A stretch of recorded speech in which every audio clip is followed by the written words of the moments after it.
भाई जैसे दिन का सूरज के बिना, रात को चांद के बिना और फ्लावर को फ्रेगनेंस के बिना इमेजिन नहीं किया जा सकता ना, वैसे ही बाबू भैया के बिना हेरा फेरी को कैसे इमेजिन कर सकते हैं यार हम।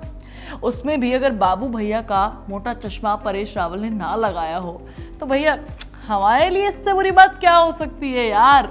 कोई बात इससे बुरी नहीं हो सकती है। हम सब के फेवरेट बाबू भैया मतलब परेश रावल हेरा फेरी 3 में अब नहीं दिखने वाले हैं। उनका ऐसा रोल था कि मुझे कुछ उठाने को बोलता है तो डायलॉग से एक ही चीज़ याद आती है मुझे यार, उठा ले रे बाबा उठा ले। और खोपड़ी सुनते ही वो डायलॉग याद आता है, बाबू भैया तुम ठीक हो? मार साले का खोपड़ी तोड़ साले का। इतना मजा आता था ना यार ये सब सुन के, है ना। लेकिन यार अब जो हो गया है सो हो गया है। हमें ये देखना होगा कि परेश रावल की जगह पर जो खालीपन हो गया है वो कौन भर सकता है।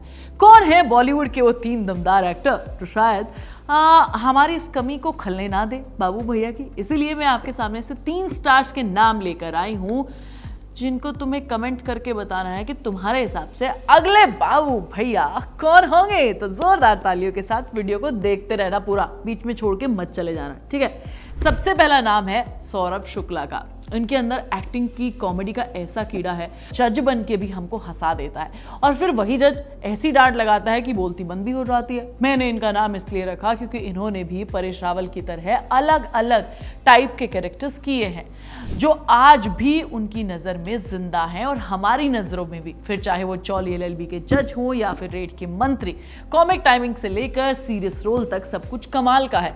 परेश की तरह ये भी एक आर्क देते हैं अपने कैरेक्टर को और लगता है कि बाबू भैया अगर ऐसे दिखेंगे तो हो सकता है कि हमें मज़ा आ जाए। हेरा फेरी के फ्रेमवर्क में अगर आप देखोगे तो जहां 2 बड़े कैरेक्टर राजू श्याम हमेशा किसी प्रॉब्लम के चक्कर में पड़े होते हैं, वहीं सौरभ शुक्ला अगर बाबू भैया बनेंगे अपनी एक कम्युनिकेशन और बिल्कुल हटके सोचने वाले गुस्से टाइप वाले ह्यूमर सिचुएशन को संभाल सकते हैं। लेकिन उनके लिए चैलेंज ये होगा कि क्या वो परेश रावल के सिग्नेचर टोन को रिप्लेस कर पाएंगे या फिर नहीं। लोग परेश रावल के डायलॉग्स की डिलीवरी, उनके सर उठा के मारने वाला एक्सप्रेशन और सब कुछ याद रखते हैं। ऐसे में सौरभ शुक्ला को एकदम नया बाबू भैया बनना पड़ेगा, पुराने की कॉपी नहीं बल्कि एक नया वर्जन देना पड़ेगा। अगर स्क्रिप्ट उन्हें उतनी ही स्पेस देती है तो हो सकता है कि बाबू भैया को एक अलग एंगल दे दिया जाए। बाकी आपको क्या लगता है मुझे कमेंट करके जरूर बता देना, समझ रहे हो ना बात को। बाबू भैया के लिए अगली मेरी जो चॉइस है वो बहुत ही कमाल की है। संजय मिश्रा, वो इंसान जिनको इमेजिन करने से ही हंसी आ जाती है भाई, और एक्टिंग ऐसी कि भाई जो चाहोगे तुमको वो करना पड़ेगा, तुमको वो मिल जाएगा। मतलब हंसने को बोलोगे तो वहाँ हंसा देंगे, रोने को बोलोगे तो तुम्हें रुला देंगे। वहाँ तुम्हारी तबीयत को बढ़िया से एकदम हर टाइप का इमोशन फील करा देते हैं। अगर गोलमाल सीरीज में उनका कॉमिक वर्ल्ड ना हो तो भाई कैसा लगेगा, बेकार लगेगा ना यार। गजब का इमोशनल संसार है यार इनके पास। मेरे हिसाब से संजू सर भी बाबू भैया को अपनी वर्सेटैलिटी से बढ़िया बना सकते हैं। वैसे भी श्री श्री बाबू भैया की जगह लेना मजाक बात नहीं है, लेकिन संजय मिश्रा अपनी बॉडी लैंग्वेज और आवाज़ के भारीपन से मामला सेट कर सकते हैं। फिर भी उनके सामने सबसे बड़ा चैलेंज होगा कि बाबू भैया की मासूमियत को कैसे रखे, क्योंकि मजाकिया होना एक अलग बात है, लेकिन बाबू भैया का जो कोर था कि दिल से अच्छा आदमी लेकिन नशेड़ी, थोड़ा सा डरपोक भी है, थोड़ी लालची भी चीज़ है उसके पास, लेकिन इंसान पक्का है भाई, यानी कि भयानक लेवल का ग्रे शेड। उसे पकड़ने के लिए मेहनत लगेगी बॉस, और मुझे लगता है कि संजय मिश्रा ये काम कर सकते हैं। तुम्हें क्या लगता है मुझे कमेंट करके जरूर बता देना, भूल मत जाना। अब बात करते हैं मेरी आखिरी उम्मीद की, विजेंद्रा। ये नाम शायद तुमने बहुत कम सुना होगा, शायद पता भी नहीं होगा, लेकिन भाई इंडस्ट्री में ये एक हिडन जेम की तरह है। इनकी एक्टिंग बहुत ही कमाल की है, ना ज़्यादा ऊंची ना ज़्यादा ड्रामा, बस सच्चाई भरी एक्टिंग। ऐसी एक्टिंग जो जिंदगी से रिलेटेबल लगती है। मुझे लगता है कि विजेंद्र काला के पास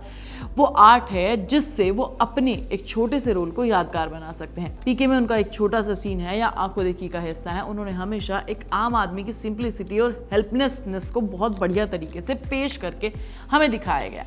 अगर बाबू भैया का रोल अब थोड़ा शांत और थका हुआ हो चुका है, जमाने से हारा हुआ हो चुका है, मिडिल क्लास आदमी दिखाना है, तो भाई इससे बड़े जुगाड़ और कुछ नहीं हो सकता यार। बखूबी निभा सकते हैं इस कैरेक्टर को। उनका जो नर्वसनेस और बट थिंकिंग वाला पर्सोना है वो हेरा फेरी के क्योस में एकदम अलग फ्लेवर जोड़ सकता है, ऐसा मुझे लगता है। लेकिन उनके सामने एक सबसे बड़ा चैलेंज है, मास से कनेक्ट करना होगा। परेश रावल यानी कि बाबू भैया लाउड और डायरेक्ट थे और विजेंद्र सॉफ्ट स्पोकन और पैसिव लगते हैं। लेकिन अगर कहानी में उन्हें एक अंडरडॉग की तरह यूज़ किया गया जो धीरे धीरे खुद को साबित करता है, तो वो ऑडियंस का दिल जीत सकते हैं, यानी कि तुम्हारा और मेरा। वैसे तो मेरे हिसाब से पंकज त्रिपाठी भी इस रोल को बढ़िया से प्ले कर सकते हैं और बोमन ईरानी भी, दोनों की एक्टिंग में कोई डाउट नहीं है। लेकिन पंकज त्रिपाठी के साथ चैलेंज पता है क्या होगा कि भाई उस तरीके की मराठी को कैच कर पाएंगे या नहीं जो बाबू भैया के दोनों पार्ट्स में हमें दिखता है। बोमन ईरानी थोड़ा सा फिट मुझे इसलिए बैठते नहीं दिखते हैं, राजू और श्याम के सीन में थोड़ा सा मामला अटपटा सा लग जाएगा इनकी वजह से। तुमको क्या लगता है इन सब में? कमेंट करके मुझे बताना कि बाबू भैया का रोल इन्हें दिया जाना चाहिए। बाबू भैया मतलब परेश रावल के ना होने से मूवी बेजान सी हो जाएगी यार। हेरा फेरी एक ट्रायोलॉजी है जो अपने आप में तीनों कैरेक्टर्स के बीच में हमें हंसाती है और इनका तालमेल है वो दिखाती है। राजू की चालाकी, श्याम की सीरियसनेस और बाबू भैया का क्यूट क्यूट लालच तीनों मिलकर एक परफेक्ट मिक्सचर बनाते हैं जो तुम्हें और मुझे हंसने पर मजबूर कर देता है और इमोशनल भी कर देता है। अब अगर उनमें से एक ही गायब हो जाए तो बैलेंस बिगड़ जाएगा ना। दूसरी बात ये कि परेश रावल ने बाबू भैया का एक मीम कल्चर में मटेरियल जो बन चुका है ना भाई, उनके डायलॉग, एक्सप्रेशन, यहाँ तक कि चलने का तरीका, सब कुछ मेमोरी में फीड हो चुका है, अब तक घुसा हुआ है। उन्हें रिप्लेस करना सिर्फ एक्टिंग के बस की बात नहीं है, बल्कि बहुत एफर्ट्स लगेंगे भाई। एक आइकॉनिक कैरेक्टर को रिप्लेस करना इतना आसान नहीं होता। इसलिए ज़रूरी है कि नया बाबू भैया आए, वो कुछ फ्रेशनेस लेकर आए, कॉपी ना करें उन्हें, नहीं तो भाई कॉपी वाले कंटेंट को लोग एक्सेप्ट ही नहीं करेंगे। दोनों चीज़ों के बीच में बैलेंस बनाना बहुत ज़रूरी है।